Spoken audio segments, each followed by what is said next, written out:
વિદ્યાર્થી મિત્રો, આપણે લાસ્ટ લેક્ચરની અંદર પૃષ્ઠતાણનું સૂત્ર જે છે એ સાબિત કર્યું. તો કેપિલરી ટ્યુબ જે છે એને ઉર્ધ્વ રીતે રાખી અને આપણે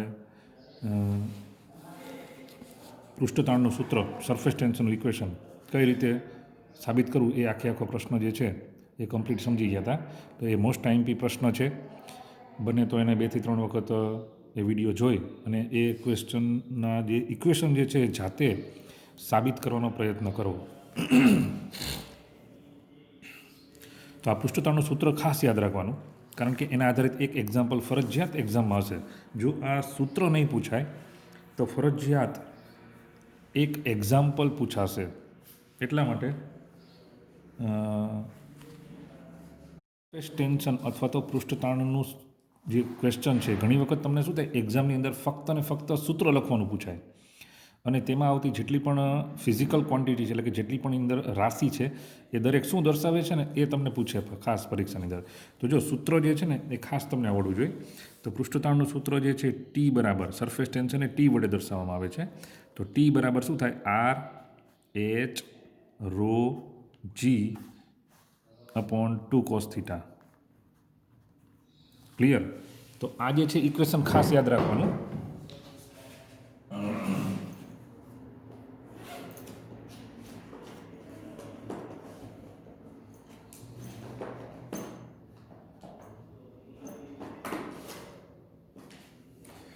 જો આ ઇક્વેશન આવડતું હશે તો જ તમે એક્ઝામ્પલ ગણી શકશો અને તો જ તમે ઇક્વેશન પણ પ્રૂવ તો જ કરી શકો. તમને ખબર તો હોય કે ભાઈ મારે આ સાબિત કરવું છે, તો જ તમે સરળતાથી સાબિતી આપી શકો કોઈ પણ ઇક્વેશનની. Clear?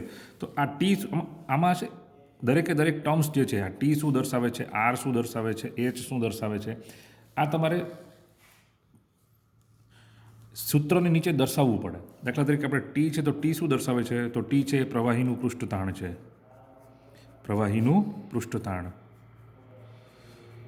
Surface tension of liquid, surface tension of any liquid. R શું દર્શાવે છે, તો આર જે છે એ રેડિયસ છે, ત્રિજ્યા છે, radius of capillary tube. Clear? Radius of capillary tube, અથવા તેને એમ કહેવાય કેપિલરી ટ્યુબની ત્રિજ્યા, કેપિલરી ટ્યુબની ત્રિજ્યા. એચ શું દર્શાવે છે, તો ખાસ ધ્યાન રાખવાનું, અહીંયા આપણાથી ભૂલ થઈ જાય, કેપિલરી ટ્યુબની ઊંચાઈ એવું લખાઈ જાય. હકીકતમાં એચ જે છે એ કેપિલરી ટ્યુબની ઊંચાઈ નથી, પણ શું છે, કેપિલરી ટ્યુબમાં અથવા તેને કેસ નળી પણ કહેવાય, કસ નળી નહીં, કેસ નળી પણ કહેવાય એને. શું કહેવાય? કેસ નળી પણ કહેવાય એને ગુજરાતીમાં, અથવા તો એને કેપિલરી ટ્યુબ ઇંગ્લિશમાં કહેવાય. ક્લિયર? કેસ નળી શા માટે કહેવામાં આવે છે, આપણને ખ્યાલ છે, તો કે એકદમ વાળ જે પાતળી, કેસ એટલે વાળ, એકદમ પાતળી કાચની બનેલી ટ્યુબ છે, એટલા માટે એને કેસ નળી કહેવામાં આવે છે. તો એચ શું દર્શાવે છે, તો કે કેપિલરી ટ્યુબમાં ઉપર ચડતા પ્રવાહીની ઊંચાઈ છે. એટલે કે કેપિલરી ટ્યુબ તો ઘણી મોટી હશે, બરાબર? આ રીતે તમે જોશો કેપિલરી ટ્યુબ તો ઘણી ઊંચાઈ હશે એની. આપણે એ નથી એને એચ નથી કહેતા. આપણે એચ કોને કહીએ છીએ કે એમાં પ્રવાહી કેટલું ઉપર ચડ્યું છે, આ જે છે ને એને એચ તરીકે દર્શાવીએ છીએ આપણે. ક્લિયર? તો એચ જે છે શું છે, height of liquid in capillary tube, height of liquid in capillary tube. ચલો, એના પછી આવે છે રો. તો રો શું દર્શાવે છે, ઘનતા, પ્રવાહીની ઘનતા દર્શાવે છે. શું દર્શાવે છે? પ્રવાહીની ઘનતા, અથવા તેને કહેવામાં આવે છે density of liquid. Clear? Density of liquid. તો આ જે રો છે ને એને ઘણી વખત ઘણા બુક્સની અંદર ડી વડે પણ દર્શાવવામાં આવે છે. કારણ શું છે, ડેન્સિટીનો સ્પેલિંગ શું છે, ડી છે. ક્લિયર? એટલે એને છે ને ડી વડે પણ દર્શાવે છે. એટલે તમારું જે આ જે સૂત્ર છે ને, કદાચ એક્ઝામમાં તમને એમ કહે કે T is equal to R H D Z. આ રોની જગ્યાએ શું લખેલું હોય, ડી લખેલો હોય. તો તમને એમ કે એ ડી લખેલો હોય તો ડેન્સિટીને ઘણી વખત, એટલે કે આ ઘનતા જે છે ને ઘણી વખત ડી વડે પણ દર્શાવવામાં આવે છે. પણ શું થાય, અહીંયા ડાયામીટર જે છે ને, કેપિલરી ટ્યુબનો ત્રિજ્યા છે, એનો ડાયામીટર એટલે વ્યાસ, તો ઘણી વખત વ્યાસને પણ ડી વડે દર્શાવવામાં આવે. તો આ ડી અને આ ડી બે આમ અલગ છે, તો બે મિક્સ થઈ જાય. બરાબર? તો આવું ન થાય ને એટલા માટે આપણે એને રો વડે દર્શાવીએ છીએ. એટલે તમે RH dg/2 cos θ લખો તો પણ વાંધો નથી, અને RH ρg/2 cos θ લખો તો પણ વાંધો નથી. અમુક બુકની અંદર રોની જગ્યાએ ડી લખેલો છે, તો મૂંઝાવાનું નહીં, ગભરાવાનું નહીં. એ ડી છે તો ઘનતા જ તે. ક્લિયર? હવે આ જી જે છે, જી એ છે ગુરુત્વ પ્રવેગ. જી શું છે? ગુરુત્વ પ્રવેગ. આ જે ગુરુત્વ પ્રવેગ છે એનું મૂલ્ય યાદ રાખવાનું, 9.8 મીટર પર સેકન્ડ સ્ક્વેર. જો MKSમાં લખીએ તો 9.8 મીટર પર સેકન્ડ સ્ક્વેર, અને જો CGSમાં લખીએ તો 980 થાય. આ 980 કઈ રીતે આવ્યું છે? તો જો 980 કઈ રીતે આવ્યું, તો કે મીટરમાંથી સેન્ટીમીટરમાં કન્વર્ટ. ગમે તે એક જ યાદ રાખો તો પણ ચાલે. 9.8 યાદ રાખો તમે, તો મીટરમાંથી શું કર્યું છે આપણે? આ MKSમાં વેલ્યુ છે, આ વેલ્યુ શેમાં છે? CGSમાં છે. તો જો 9.8 મીટર પર સેકન્ડ સ્ક્વેર, આ સેકન્ડ તો બંનેમાં કોમન જ છે. MKS હોય કે CGS હોય, બંનેમાં સમયનો એકમ સેકન્ડ જ છે. પણ આ જે મીટર છે એમાંથી શું કરેલું છે આપણે? સેન્ટીમીટરમાં કન્વર્ટ કરેલા છે. તો મેં તમને આને પહેલાં પણ સમજાવેલું છે કે આ મીટર છે એ સેન્ટીમીટર છે. તો મીટર છે એ સેન્ટીમીટરની સાપેક્ષમાં મોટો યુનિટ છે. બરાબર? મીટર કેવો યુનિટ છે? મોટો યુનિટ છે. સેન્ટીમીટર કેવો યુનિટ છે? નાનો યુનિટ છે. એટલે કે એનો પાર્ટ્સ નાનો હશે એમ. તો શું કરવાનું છે મારે? મીટરમાંથી સેન્ટીમીટરમાં કન્વર્ટ કરવા છે. તો નાના યુનિટમાંથી, એટલે મોટા યુનિટમાંથી, મીટર છે મોટો યુનિટ છે, મોટા યુનિટમાંથી કયા યુનિટ તરફ જવું છે? નાના યુનિટ. એટલે મારે હંમેશા શું કરવું પડશે? મલ્ટિપ્લિકેશન, ગુણાકાર કરવો પડશે. કેટલો ગુણાકાર કરવો પડશે? આ બંનેના સંબંધ જેટલો. એટલે કે આ મીટર અને સેન્ટીમીટર વચ્ચેનો સંબંધ શું છે? તો કે 1 મીટર બરાબર 100 સેન્ટીમીટર થાય છે. ક્લિયર? પહેલાં જ નક્કી કરી લીધું આપણે ગુણાકાર કરવો છે કે ભાગાકાર કરવો છે, પહેલાં નક્કી કરી લેવાનું. તો આપણે નક્કી કરી લીધું કે મલ્ટીપ્લાઇડ થાય, ગુણાકાર થાય. બરાબર? કેટલા વડે? તો બેના સંબંધ જેટલા. તો કે 100 વડે ગુણાકાર કરો, 9.8 ગુણ્યા 100 તો 980. ક્લિયર? તો આ રીતે જે છે એ MKSમાંથી CGSમાં અને CGSમાંથી MKSમાં કન્વર્ટ કરતાં આવડવું જોઈએ. જો આવું આવડશે તો જ તમને એક્ઝામ્પલ આવડશે, તો જ એક્ઝામ્પલ સાચા પડશે, નહીં તો નહીં પડે. ક્લિયર? એના પછી થીટા આપેલો છે. તો થીટા શું દર્શાવે છે? થીટા છે એ સ્પર્શ કોણ છે. સ્પર્શ કોણ, અથવા તેને કહેવામાં આવે છે contact of angle. Contact of angle.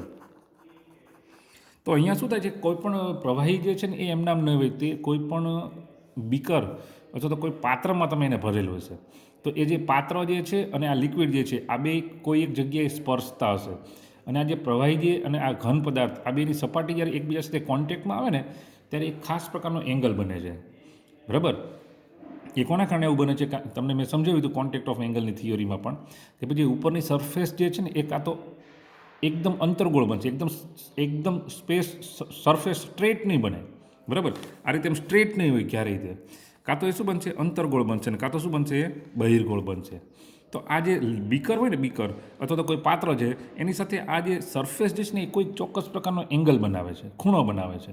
આને સ્પર્શ કોણ, એટલે કે આ સ્પર્શે છે જ્યાં બંને સપાટી જ્યાં સ્પર્શે છે ત્યાં આગળ એક કોણ બને છે, એને શું કહેવામાં આવે છે? સ્પર્શ કોણ. તો આ સ્પર્શ કોણનું મૂલ્ય જે છે ને થીટા કહેવામાં આવે છે. આ બધી જ ચર્ચા આપણે આગળના વિડીયોની અંદર પણ કરેલી છે, પણ આ જે છે મહત્ત્વનું છે, તો યાદ રાખજો. ક્લિયર? તો હવે એક્ઝામ્પલ તરફ આપણે આગળ વધીએ. એ પહેલાં આપણે પ્રેક્ટિકલ રીતે એક થિયરી જે છે એ સમજવાની છે. આ થિયરીની જે ફિગર જે છે તમારે જાતે બુકમાંથી ડ્રો કરવાની છે. હું તમને બુકમાંથી બતાવું છું અત્યારે, કારણ કે દોરવી થોડીક વાર લાગે અને ટાઈમ આપણો કન્ઝ્યુમ થાય, એટલા માટે આપણે આ જે થિયરી જે છે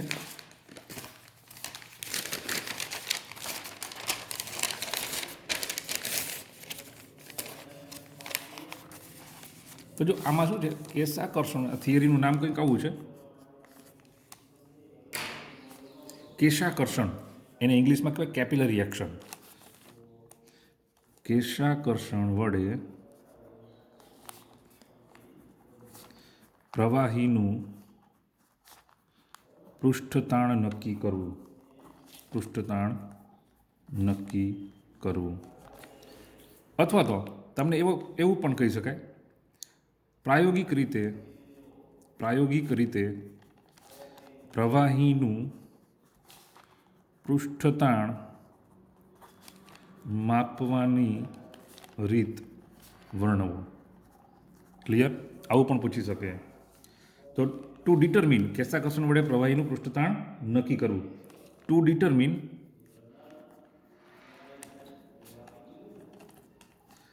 surface tension of liquid, surface tension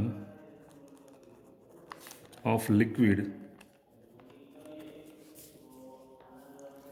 using capillary action. બરાબર, શોર્ટમાં લખ્યું કેટલું તો to determine surface tension of liquid using capillary action, અથવા તો તમને એમ કહે કે describe surface tension of any liquid with practical method. બરાબર, એટલે કે પ્રાયોગિક રીતે પ્રેક્ટિકલ મેથડ જે છે પ્રવાહીનું પૃષ્ઠતાણ માપવા માટેનું, એની પ્રેક્ટિકલ રીત જે છે ને એ તમે વર્ણવો, અથવા તો કેશાકર્ષણ વડે પ્રવાહીનું પૃષ્ઠતાણ માપવાની રીતનું પ્રાયોગિક રીતે વર્ણન કરો. બંનેમાંથી એક પણ એક ક્વેશ્ચન તમને પૂછી શકે. તો એ વખતે તમારે જે છે ને ફિગર જે છે ને એ ખાસ દોરવાની છે એની અંદર, ખાસ એટલું જ ધ્યાન રાખવાનું છે. બાકી બધી તો વાર્તા જ છે, વર્ણન જ છે બધી. બરાબર, તો હું તમને ફિગર જે છે એ બતાવી દઉં છું. તે ફિગર ઉપરથી તમને ખ્યાલ આવી જશે. તો જુઓ, આ જે છે ને ફિગર ડ્રો કરવાની છે. તો જો આ જે છે સ્ટેન્ડ છે, ક્લિયર. સૌથી પહેલાં બધે એક પછી એક પાર્ટ્સ જે છે એ સમજાવતો જાઉં છું હું તમને. આ જે છે સ્ટેન્ડ છે, તેના પર આપણે બીકર લગાડેલું છે. બરાબર, આ બીકરમાં પ્રવાહી છે, લિક્વિડ છે, પ્રવાહી છે કોઈ પણ એક. આ જે છે ને કેપિલરી ટ્યુબ છે, જો ક્લિયર, આ કેપિલરી ટ્યુબ છે. અને આ કેપિલરી ટ્યુબ જે છે તેમની અંદરથી પ્રવાહી ઉપર કેશાકર્ષણ વડે અથવા તો સરફેસ ટેન્શનના કારણે પ્રવાહી જે છે એ થોડુંક ઉપર ચડેલું જોવા મળશે. અહીંયા આપણે ઘણું બધું ચડેલું ઉપર જોવા મળે છે, કારણ કે આપણે અહીંયા આને સમજાવવા માટે છે. બરાબર, આપણે આ પ્રેક્ટિકલ જે છે એમાં સમજાવવા માટેનું છે, એટલે આપણે અહીંયા ઘણું બધું પ્રવાહી જે છે ઉપર ચડેલું હોય છે. હકીકતમાં નરી આંખે જોઈ ન શકાય. બરાબર, એટલું પ્રવાહી જે છે એ સરફેસ ટેન્શનના કારણે અથવા તો કેશાકર્ષણના કારણે કેપિલરી ટ્યુબમાં ઉપર ચડેલું હોય, જે નરી આંખે પણ ન જોઈ શકાય. અહીંયા તો સાહેબ ઘણું બધું છે આપણે જોઈએ છીએ. બરાબર, કારણ શું છે, આપણે અહીંયા સમજવાનું છે. એટલા માટે કેપિલરી ટ્યુબમાં આપણે એચ જે છે એટલે કે પ્રવાહીના ઊંચાઈ જે છે ઘણી બધી દર્શાવેલી છે. ક્લિયર. તો દરેક પાર્ટ જે છે જોઈએ આપણે. એક સ્ટેન્ડ છે, બીકર છે, બીકરમાં પ્રવાહી છે, અહીંયા કેપિલરી ટ્યુબ છે, અહીંયા એક વાયર લગાડેલો છે. આ વાયર જે છે શું છે, પ્રવાહી જે છે એની સરફેસ, એનું જે સૌથી ઉપરનું લેયર છે, ફ્રી લેયર, એને જોવા માટે કે ભાઈ ફ્રી લેયર જ્યાં આવતું ને ત્યાં સુધી વાયર લટકાવવામાં આવે. એટલે આપણે ટેલિસ્કોપની મદદથી આપણે જોઈ શકીએ. બરાબર, ટેલિસ્કોપની મદદથી આપણે એ વાયરને જોઈ શકીએ ને રીડિંગ લઈ શકીએ. ક્લિયર. તો સૌપ્રથમ શું, અને આ જે છે ટ્રાવેલિંગ માઇક્રોસ્કોપ કહેવામાં આવે. અને શું કહેવામાં આવે? ટ્રાવેલિંગ માઇક્રોસ્કોપ કહેવામાં આવે. આ એક જ હોય, આ તમે જુઓ છો, આ એક જ હોય. પછી છે ને ધીમે ધીમે પ્રવાહી જેટલું ઉપર ચડ્યું હોય ને એ પ્રમાણે એને ઉપર લઈ જવામાં આવે. ક્લિયર. એટલે ઉપર જઈને રીડિંગ લેવાનું, પહેલાં અહીંથી રીડિંગ લેવાનું, પછી અહીંથી રીડિંગ લેવાનું, 2 વખત રીડિંગ લેવાના હોય છે. અને બેનો જે તફાવત હોય છે ને એટલું જે એની હાઇટ મળે તમને, એની એટલી હાઇટ મળે. ક્લિયર છે. તો આ રીતે તમારે ફિગર 2 વખત આ દોરીને તૈયાર રાખવાની, એટલે તમને ખ્યાલ આવે. ટ્રાવેલિંગ માઇક્રોસ્કોપ અને કેપિલરી ટ્યુબ, બીકર, પ્રવાહી અને સ્ટેન્ડ, આટલા નામકરણ છે એ ધ્યાનમાં રાખવાના. ક્લિયર. તો સૌપ્રથમ શું કરવાનું, આ વાયરને આ ટ્રાવેલિંગ માઇક્રોસ્કોપની મદદથી જોવામાં આવે વાયરને. બરાબર, અને એ જ્યાં આવે ત્યાં એનું રીડિંગ નોટ કરવામાં આવે. પછી છે ને શું કરવામાં આવે છે કે કેપિલરી ટ્યુબમાં પ્રવાહી કેટલું ઉપર ચડ્યું છે એ મુજબ આને જે છે ટ્રાવેલિંગ માઇક્રોસ્કોપને ઉપર તરફ લઈ જવામાં આવે. બરાબર, જ્યાં સુધી તમને આ સરફેસ દેખાય જ્યાં, એટલે ફરી વખત એનું રીડિંગ લેવામાં આવે. અને આ બંનેનો જે તફાવત જે છે એ શું તમને મળશે? એચ મળશે. શું મળશે? એચ મળશે. પણ એ સાચો, એ જે પ્રવાહીનો એચ મળે છે એ એકદમ સાચો નથી હોતો. એના માટે એક ઇક્વેશન છે, એ ઇક્વેશન છે H+R/3. બરાબર, પ્રવાહીના સ્તંભની સાચી ઊંચાઈ આશરે H+R/3 આના જેટલી હોય છે. ક્લિયર. આવા બેના તફાવત જેટલી તો પહેલાં તમે આ બેના તફાવત જેટલી આમ સામાન્ય રીતે આપણે જોઈએ તો આ બંનેના તફાવત જેટલી આપણે મળવી જોઈએ, પણ એટલી નથી હોતી. આ જે છે એ રીડિંગ તમે, આ જે છે ને એ રીડિંગ કહેવાય, અહીંયા તમે લો એને બી રીડિંગ કહેવાય, બીજું અવલોકન જે છે. બરાબર, તો એ જે છે તમને શું મળે છે? H+R/3 જેટલી તમને રીડિંગ મળે. ક્લિયર. તો આ જે છે એ પ્રવાહીના પૃષ્ઠતાણ માપવાની પ્રાયોગિક રીતનું વર્ણન જે છે આ રીતે છે. ક્લિયર. તો આ જે છે બુકમાંથી તમારે લોકોએ ફિગર ડ્રો કરી નાખવાની, અને ફિગર ડ્રો થઈ ગયા પછી તમારે આનું થોડુંક આ વર્ણન જે છે એ જાતે લખવાનું રહેશે. જે મેં સમજાવ્યું એમ કે ભાઈ બીકર છે એમાં કોઈ પ્રવાહી ભરેલું છે, સ્ટેન્ડ જે છે એ ટ્રાવેલિંગ માઇક્રોસ્કોપ આ રીતે ગોઠવવાનું. પહેલાં તમારે એ રીડિંગ લેવાનું, એ રીડિંગ જે છે કોઈ પણ બીકર જે છે એની સરફેસ જે છે ત્યાં સુધી રાખીને લેવાનું. અને બી રીડિંગ જે છે કેવી રીતે લેવાનું છે તો કે ભાઈ પ્રવાહી જે છે એ કેપિલરી ટ્યુબમાં ક્યાં સુધી ચડ્યું છે ત્યાં સુધીનું રીડિંગ જે છે એ બી રીડિંગ કહેવાય. આ બંનેની તમે જે છે એ હકીકતમાં તો બંનેની તમે તફાવત કરો તો સ્તંભની ઊંચાઈ મળી જાય, પણ સાચી ઊંચાઈ શું કરવામાં આવે છે એને H+R/3 જેટલી મળે છે. ક્લિયર?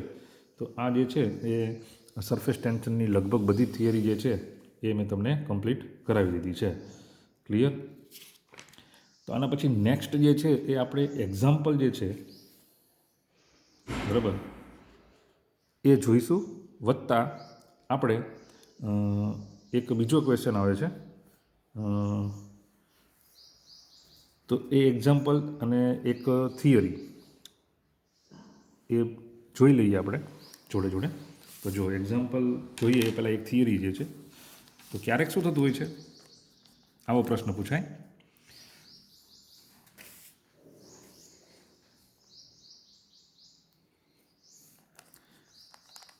પૃષ્ઠતાણના ઉપયોગો જણાવો. To describe uses of surface tension. Clear? અથવા તો ક્યારેક એવું પણ પૂછે કે એપ્લિકેશન ઓફ સરફેસ ટેન્શન, બરાબર, તો પણ આ જ લખવાનું. પણ ક્યારેક એવું પૂછાય કે illustration of surface tension. Clear? Illustration of surface tension. અથવા તો તમને એવું કે ભાઈ તમારે જે સરફેસ ટેન્શન છે, પૃષ્ઠતાણ જે છે, બરાબર,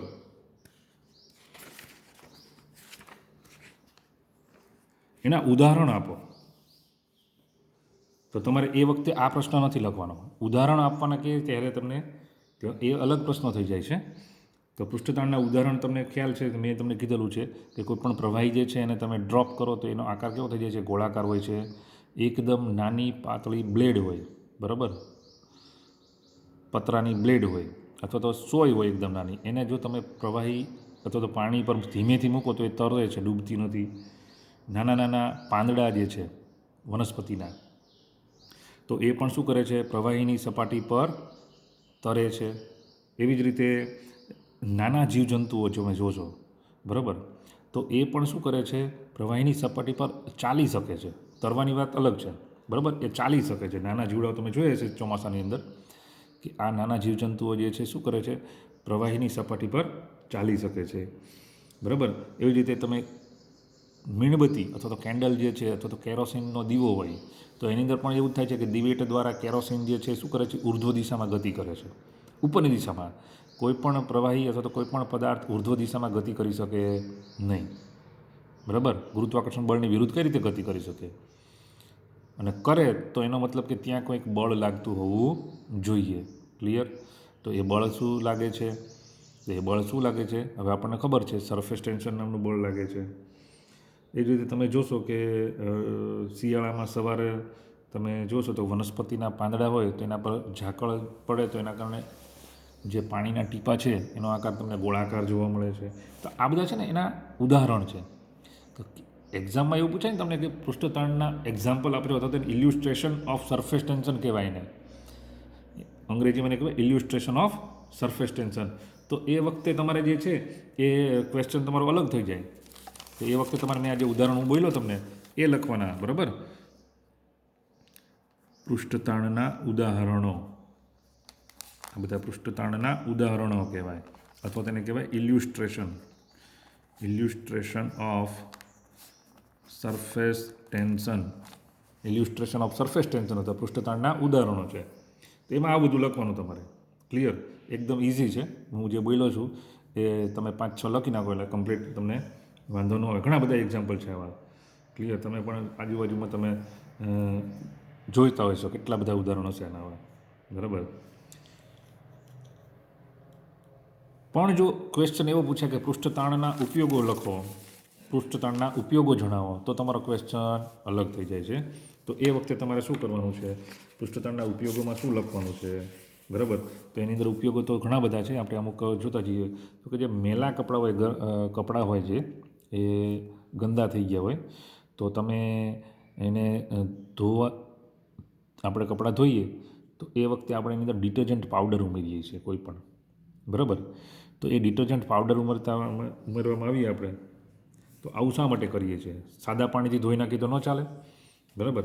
અથવા તો ડિટર્જન્ટ ઉમેરી તો શું થાય છે? ક્લિયર? તો આપણને ખ્યાલ છે કે ડિટર્જન્ટ પાવડર તમે નાખો એટલે પ્રવાહીનું પૃષ્ઠતાણ જે છે ને એ ઘટે, બરાબર? અથવા તો પાણીને તમે ગરમ કરો, ટેમ્પરેચર ઇન્ક્રીઝ કરો એટલે શું થવાનું છે? ઘણી વખત એવું થાય કે અમુક વખત એવું થાય કે અમુક બહુ વસ્તુ ખરાબ થઈ ગયું તો આપણે કંઈક ગરમ પાણી કરી અને પછી એને ધો, બરાબર? તો એમ કરવાથી શું થાય છે? એમ કરવાથી પાણી છે એ શું કરે છે? પ્રવાહીનું પૃષ્ઠતાણ ઘટે છે. ડિટર્જન્ટ ઉમેરવાથી પણ આવું જ થાય. ડિટર્જન્ટ ઉમેરવું એટલે પ્રવાહીનું પૃષ્ઠતાણ શું થાય છે? ઘટી જાય. અને એના કારણે જે પ્રવાહીનો સંકોચાવાનો ગુણધર્મ છે, બરાબર, સરફેસ જે છે એનો સંકોચાવાનો ગુણધર્મ છે એ નાશ પામે છે. અને નાશ પામે છે એટલે જે મેલ જે છે ને એ સરળતાથી દૂર થાય છે, કપડામાંથી એ સરળતાથી દૂર થાય છે. પૃષ્ઠતાણ ઘટે છે એટલા માટે ડિટર્જન્ટ ઉમેરવાથી થાય. તો ગરમ કરવા, પાણીને ગરમ કરવાથી એનું સરફેસ ટેન્શનનું મૂલ્ય જે છે એ ઘટે છે. એનો જે સંકોચાવાનો, એની જે સરફેસ જે છે, ફ્રી લેયર જે છે એનું સૌથી, એનો સંકોચાવાનો ગુણધર્મ નાશ પામી જાય છે, બરાબર? એટલે સંકોચન જગ્યાએ શું થાય? ફેલાય છે, એ વધુ પડતું ફેલાય છે, દૂર જવાનો ટ્રાય કરે. અને એટલા માટે હારે એ જોડે જોડે શું કરે છે? મેલ જે છે એને શું કરે છે? મેલના રજકણોને દૂર કરી નાખે છે. બસ આ જ એનો મેઇન યુઝ છે, બરાબર? એવી રીતે બીજો ઉપયોગ તમારે લખો છો. એક આ નંબર આપણે મેલા કપડાં જે છે અથવા તો ગંદા કપડાં જે છે એમાંથી મેલને દૂર કરવા માટેનો. બીજું છે ધાતુ પદાર્થનો આકાર જે છે, ધાતુ પદાર્થ જે છે એને ગોળાકાર આકાર આપવો છે. બીજો યુઝ છે, ધાતુ પદાર્થને ગોળાકાર આકાર આપવાનો છે. દાખલા તરીકે કોઈ ધાતુ છે, દાખલા તરીકે લોખંડ છે, ચલો આપણે એક્ઝામ્પલ તરીકે લઈએ.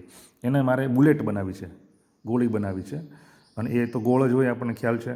તો એ ગોળાકાર આકાર મારે આપવો છે જો એને, તો એ ગોળાકાર આકાર આપવા માટે મારે એને, જો હું એને પર ઘસીને બનાવીએ આપણે કોઈ મશીનની અંદર, તો કેટલી બધી એનર્જી વેસ્ટ થાય અને કેટલો બધો ટાઈમ લાગે, બરાબર? પણ જો એની જગ્યાએ આપણે એવું કરીએ કે આ ધાતુ પદાર્થ છે એને પીગાળી દઈએ અને એને લિક્વિડ ફોર્મ કરી નાખીએ, આપણે પ્રવાહી પદાર્થ આપી દઈએ, પ્રવાહી પદાર્થમાં ફેરવી દઈએ, અને પછી એને શું કરીએ? કોઈ એક હાઇટ ઉપરથી નીચે ઠંડા પાણીમાં આ ધાતુ પદાર્થના લિક્વિડને, આ જે સોલિડ મટીરિયલ છે એના લિક્વિડને શું કરીએ છીએ? ધીમે ધીમે ડ્રોપ કરીએ. તો આપણને ખ્યાલ છે કે ધાતુ પદાર્થ છે પણ એ કેવું છે? લિક્વિડ ફોર્મમાં છે. તો આ લિક્વિડ છે, નીચે ઠંડુ પાણી છે, તો લિક્વિડ જે છે એના એક ગુણધર્મ છે કે એનો આકાર કેવો બની જાય? ગોળાકાર આકાર બની જાય. આપણને ખબર છે કોના કારણે આવું થાય છે? સરફેસ ટેન્શનના કારણે. તો ઓટોમેટિક જ આ જે ધાતુ પદાર્થ છે એની બુલેટ છે, તો ગોળી જે છે એનો આકાર ઓટોમેટિક ગોળાકાર તમને મળી જાય છે. તો આ બેનિફિટ થઈ ગયો, એકદમ સિમ્પલ રીત, બરાબર? જેને આપણે ગોળાકાર આકાર જોતો એને લિક્વિડ ફોર્મમાં બનાવી દો. કોઈ એક હાઇટ ઉપરથી નીચે ઠંડુ પાણી જે છે એમાં તમે એને રેડો, બરાબર, ધીમે ધીમે, તો એ જે તમને બુલેટ મળે છે કેવી મળશે? ઓટોમેટિક જ તે એનો રાઉન્ડ શેપ મળી જાય છે. કારણ શું છે આની અંદર? Surface tension. ક્લિયર? બીજું એક એનો ઉદાહરણ આપણે આવી શકીએ કે દરિયામાં અથવા તો સમુદ્રની અંદર ખૂબ જ ઊંચા મોજા ઉઠતા હોય, ક્યારેક તોફાન આવે ત્યારે ખૂબ જ ઊંચા મોજા આવતા હોય, બરાબર? તો જો આપણે આ જે તરંગો જે છે એને શાંત પાડવા હોય, સમુદ્રના મોજાને, તો એ શું કરવામાં આવે? તો કે એના પર જો તમે ઓઇલ રેડી દો, બરાબર, ઓઇલ જે છે એને તમે પાણીની સપાટી પર તમે રેડી દો, તો શું થશે? ઓઇલ જે છે ચારે બાજુ પ્રસરી જશે, બરાબર? અને આ જે ઓઇલ જે છે ને એના કારણે શું થશે? એનું પૃષ્ઠતાણ વધી જશે, બરાબર? એનું પૃષ્ઠતાણ શું થઈ જશે? વધી જાય છે. અને આના કારણે પૃષ્ઠતાણ વધી જાય એટલે શું થઈ જાય? કે જેની સપાટી જે છે ને એને એકદમ એ સંકોચાવાનો ગુણધર્મ, પૃષ્ઠતાણ વધેનો મતલબ શું? એની સપાટી જે છે સંકોચાવાનો ગુણધર્મ ધરાવે, હેવી, એકદમ હાઈ, બરાબર? સમુદ્રના મોજા જે છે એ ખૂબ જ ઊંચા આવે છે. એના પર તમે શું કરી નાખ્યું? ઓઇલ રેડી દીધું, બરાબર? ઓઇલ રેડી દીધું. આ ઓઇલ જે છે કેવું છે? એ સંકોચાવાનો ગુણધર્મ, જેમ બને એમ શું કરે? એ પોતાના અણુ જે છે ને અંદર તરફ જ ખેંચે ગમે એમ કરીને, બરાબર? ઓલા જે મોજા ઊંચા ઉઠતા હતા, બરાબર, એની જગ્યાએ એને શું કરશે? અંદર તરફ ધકેલવાનો પ્રયત્ન કરશે, એના જ અણુઓ. શા માટે? તો કે સરફેસ ટેન્શનના કારણે. કોના કારણે? સરફેસ ટેન્શનના કારણે. પાણી જે છે એના કરતાં ઓઇલનું સરફેસ ટેન્શન હાઈ હોય, વધારે હોય, બરાબર? અને સરફેસ ટેન્શન વધારે હોવાને કારણે એની સપાટી જે છે અંદર તરફ સંકોચાવાનો ગુણધર્મ ધરાવે. એટલા માટે જે મોજા ઊંચા ઉઠતા હતા, મોજા જે ખૂબ જ હાઈ ઊંચા આવતા હતા, એની જગ્યાએ શું થઈ ગયું? હવે એ ધીમે ધીમે શાંત થઈ જશે ઓઇલના આવવાથી, બરાબર? ક્લિયર? તો આ તમને એક્ઝામ્પલ જે છે, ઉદાહરણ જે છે એ તમને પરીક્ષામાં પૂછાય, તમે લખી શકો. ક્લિયર? તો આ 3 એક ઉદાહરણ જે છે યાદ રાખવાના. અને જો એક્ઝામ્પલ પૂછાય તમને, બરાબર, તો એક્ઝામ્પલ તો તમને મેં હમણાં કીધા જ તેવા ઘણા બધા એક્ઝામ્પલ તમે લખી શકો. આ 3 એવા છે કે જે તમે સરળતાથી યાદ રાખી શકો. બીજા ઘણા બધા છે, પણ આ 3 તો તમે શાંતિથી યાદ રાખી શકો. દાખલા તરીકે કોઈ પણ પેઇન્ટ જે છે, આપણે રંગ કરીએ કોઈ મકાનને અથવા તો કોઈ સરફેસ ઉપર, તો એની અંદર છે ને લ્યુબ્રિકેટિંગ મટીરિયલ ઉમેરવામાં આવે. કોઈ લ્યુબ્રિકેટિંગ મટીરિયલ ઉમેરવામાં આવે કે જેના કારણે શું થાય છે કે સપાટી પર જે છે એવું કરવાથી શું થાય છે, જેમાં લ્યુબ્રિકેટિંગ ઓઇલ ઉમેરો એટલે શું થાય છે, એનું પૃષ્ઠતાણ ઘટી જાય. એટલે એ શું થાય છે, પ્રસરવાનો ગુણધર્મ ધરાવે. શું કેવો ગુણધર્મ ધરાવે? પ્રસરવાનો. એટલે સહેલાઈથી એ સરફેસ ઉપર પ્રસરી જાય. એટલે કોઈ પણ પેઇન્ટ હોય ને તેમાં લ્યુબ્રિકેટિંગ ઓઇલ ઉમેરવામાં આવે. બરાબર, આ પણ એનો ઉપયોગ છે. આવી રીતે ઘણા બધા ઉપયોગ જે છે એ તમે પૃષ્ઠતાણના રહેલા છે. તો અહીંયા મોટાભાગની થિયરી જે છે આપણે અહીંયા કમ્પ્લીટ કરીએ છીએ. અને હવે નેક્સ્ટ જે છે એ આપણે એક્ઝામ્પલ તરફ આગળ વધશું. એક્ઝામ્પલ એટલે કે આને રિલેટેડ મેં તમને સરફેસ ટેન્શનનું જે સૂત્ર આપ્યું છે એ સૂત્ર ખાસ યાદ રાખી લેજો. કાલે આપણે ઓછામાં ઓછા 3 થી 4 દાખલાઓ ગણશું. બરાબર, પણ આજે તમે એ સૂત્ર બરાબર યાદ કરી લો. જે એક્ઝામ્પલ પૂછાય તો ફરજિયાત આ સૂત્ર વાપરવું જ પડશે. પૃષ્ઠતાણનો એવું લખેલો કોઈ પણ એક્ઝામ્પલ પૂછાય તરત આ સૂત્ર યાદ આવી જવું જોઈએ, એ લખાઈ જવું જોઈએ તમારે. બરાબર, તો દાખલા ગણવાની રીત જે છે એ આપણે કાલના વિડીયો લેક્ચરમાં જોઈશું. નેક્સ્ટ હવે જે છે એ હું તમને ઓટોમોબાઈલવાળાની એપ્લાઇડ મિકેનિક્સ આવે છે એ નેક્સ્ટ હવે ઓટોમોબાઈલ માટેના વિડીયો હવે વધારે મૂકશું આપણે. કારણ કે તમે ત્રીજું ચેપ્ટર પણ કમ્પ્લીટ થવામાં પહોંચી ગયા છે આપણે ફિઝિક્સમાં. તો હવે ઓટોમોબાઈલનું જે એક ચેપ્ટર જે છે એ આપણે એપ્લાઇડ મિકેનિક્સ સબ્જેક્ટ હવે સ્ટાર્ટ કરશું. તો ડેઇલી ફિઝિક્સના વિડીયો લેક્ચર પણ હવે આપણે એકને એક દિવસ મૂકીશું. અને જોડે જોડે એપ્લાઇડ મિકેનિક્સ ઓટોમોબાઈલવાળા ખાસ ધ્યાન આપે એમને હવે નેક્સ્ટ જે છે હવે એના વિડીયો જે છે રોજે 1 થી 2 વિડીયો તો મૂકી શકતે. બરાબર, કારણ કે તેમાં બળ વિશેની ઘણી બધી માહિતી આવતી હોય. તો એ આપણે ઘણી બધી માહિતી આ પહેલાં બીજા ચેપ્ટરમાં લઈ લીધી છે. એટલે હવે એ સબ્જેક્ટ તરફ આપણે આગળ વધશું. ચલો, ઓકે, ચલો, થેન્ક યુ.